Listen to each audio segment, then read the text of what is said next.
Com seus 1.189 capítulos e 31.100 versículos, alguém pode perguntar se a Bíblia ela é passível de erro, se ela apenas contém a palavra de Deus, ou se existe algum tipo de contradição na Bíblia.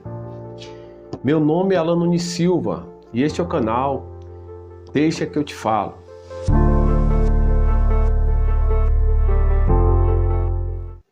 Neste vídeo eu quero mostrar para você 5 erros que as pessoas cometem ao ler a Bíblia ou ao estudar a Bíblia ou até mesmo ao pregar a Bíblia. Primeiro erro que as pessoas cometem, que eu gostaria de exemplificar aqui, é rejeitar parte da Bíblia. Como eu falei, a Bíblia tem 1.189 capítulos e 31.100 versículos e 66 livros. Quando se rejeita qualquer um dos livros, ou qualquer um dos capítulos, ou qualquer um dos versículos, acabamos de rejeitar parte daquilo que Deus disse, porque a Bíblia é totalmente inspirada por Deus.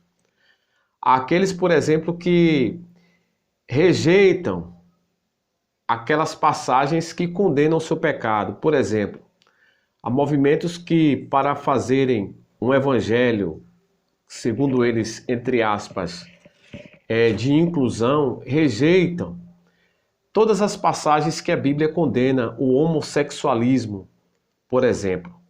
Alguém, em outro exemplo, pode até também rejeitar algumas passagens que falam sobre o inferno, por não gostar muito da ideia. Outros podem rejeitar um livro inteiro, como o livro de Cantares de Salomão, como se fosse um livro que não tivesse grande importância.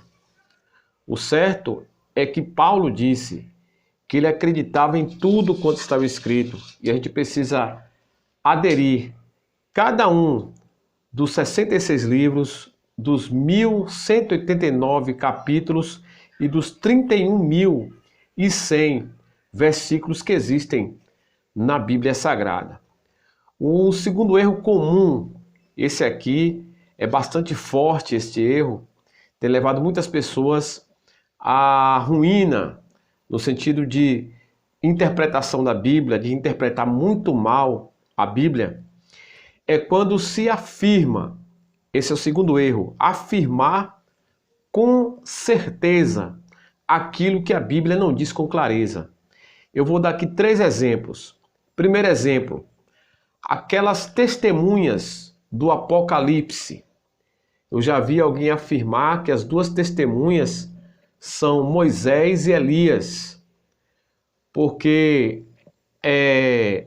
segundo a argumentação, ele via características de Moisés e características de Elias naquelas 2 testemunhas, sendo que o livro de Apocalipse, a revelação de João, não diz com clareza exatamente quem são aquelas 2 testemunhas. Como também já vi alguém afirmar que ali seria Elias e Enoque, com base em Hebreus 9:27, que diz que aos homens está ordenado morrer uma só vez, e que Elias e Enoque não morreram, que virão para morrer, porque as 2 testemunhas irão morrer, irão ressuscitar novamente. Mas a Bíblia não diz isto com clareza. Portanto, uma das regras da hermenêutica é que a gente não afirme com certeza, porque não podemos dar ouvidos aonde Deus não falou. Não tenhamos ouvidos aonde Deus não tem voz. O terceiro erro que eu gostaria de apresentar aqui, este é um erro bastante engraçado, porque as pessoas às vezes trazem uma interpretação, às vezes até um tanto cômica, quando cometem esse erro. É o erro de interpretar a Bíblia de forma alegórica. De apresentar argumentos figurativos, onde o texto é literal. Só como exemplo aqui, a passagem que Jesus acalma a tempestade, por exemplo. Tem gente que vai dizer que a tempestade é a carne se levantando, é o mundo se levantando, e que o mar é a nossa vida, e querem trazer uma interpretação alegórica para o texto, sendo que, na verdade, aquele texto é um texto literal. E as pessoas rejeitam, às vezes, um método de interpretação da Bíblia que nós devemos adotar, que é o método gramático, histórico, gramático literal da Bíblia. Porque a Bíblia contém histórias, a Bíblia é escrita de forma literal, apesar de que existem muitos versículos que realmente são alegóricos, são figurativos, e existe também as figuras de linguagem na Bíblia. Não é sobre isso que eu estou falando. Estou falando em transformar um texto sagrado em uma espécie de alegoria, como alguns teólogos liberais fazem com o Éden, por exemplo, dizendo que o Éden não existiu literalmente, mas que, na verdade, há um sentido figurativo naquilo. Isso não é verdade. Sabemos que o Éden, de fato, é literal.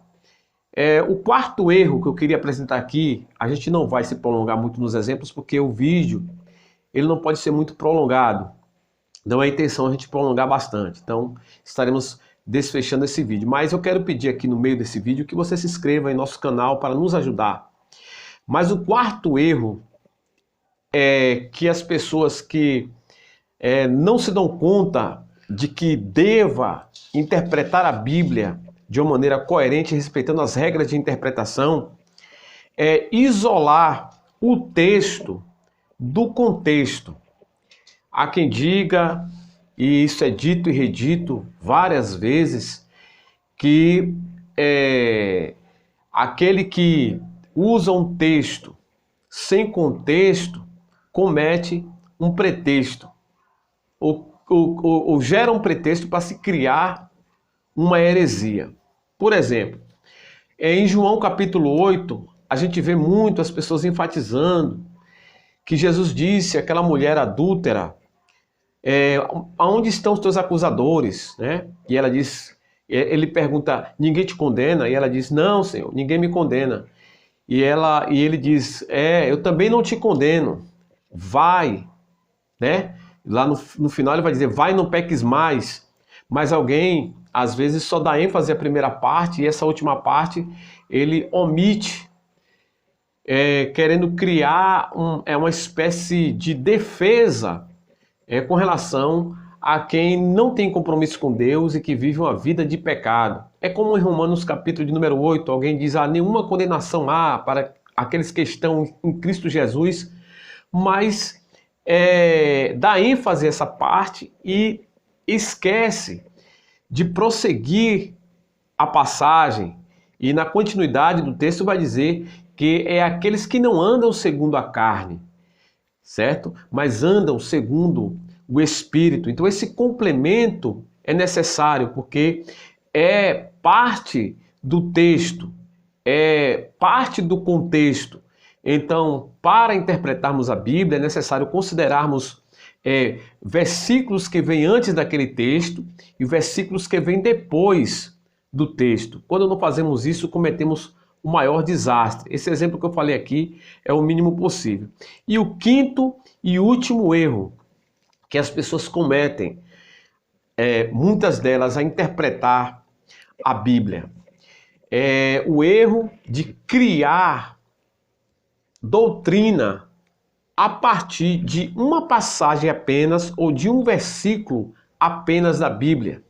Aí se pega apenas uma passagem bíblica, se pega apenas um versículo bíblico e a partir daquele versículo, daquela passagem, quer se formar uma doutrina desprezando todo um contexto. Por exemplo, quando Paulo fala sobre o uso do véu, alguém pega aquela passagem lá de Paulo e cria uma doutrina acerca do véu, que as mulheres têm que usar o véu, mas despreza o fato de que em nenhum outro lugar vai falar sobre o véu, porque na verdade aquilo ali é uma carta específica, a um local específico, existe um contexto cultural ali que precisa ser levado em consideração.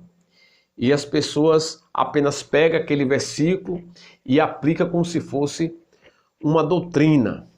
Na verdade, uma doutrina, ela para existir, ela precisa ser sustentada de no mínimo uns 4 versículos. Ela precisa estar recheada e lastreada por diversas passagens da Bíblia pela visão do contexto geral das Escrituras. Então é um grande erro sair por aí criando doutrinas a partir de apenas um versículo, uma passagem bíblica, né? Eu falei aqui que a Bíblia ela tem cerca de 31.100 versículos. Imagine se em cada versículo desse eu criasse uma doutrina. Aí teremos cerca de mais de 30.000 doutrinas, né? Então seria apenas algo desastroso, algo de fato perturbador, na verdade. Então precisamos levar em consideração que uma doutrina para existir, ela precisa ser lastreada com uma generosa porção da palavra de Deus. Eu não estou dizendo que a gente não deva levar em consideração cada versículo que existe. Pelo contrário, estou dizendo que a gente precisa fazer a junção de várias partes da Bíblia, aonde aquele tema específico doutrinário se encontra, para que a gente tenha a partir dali um ensinamento sadio, né? Uma sã doutrina que de fato possamos abalizar a nossa vida dentro daquilo que nós chamamos de regra de fé e prática, que é a palavra de Deus, né? Então são esses 5 erros que a gente não deve cometer. Recapitulando, primeiro erro é rejeitar parte da Bíblia. Segundo, afirmar com certeza aquilo que a Bíblia não diz com clareza. Terceiro, interpretar alegoricamente a Bíblia Sagrada, rejeitando o método gramático literal. O quarto erro é isolar o texto do seu contexto e formar, na verdade, um pretexto para se incorrer em uma heresia. E o quinto erro é criar uma doutrina a partir de um único versículo ou passagem isolada. Então, que possamos sermos estudiosos, verdadeiros intérpretes da palavra de Deus, que possamos entender a Bíblia, ler e simplesmente entender. Que Deus abençoe a sua vida e o seu coração.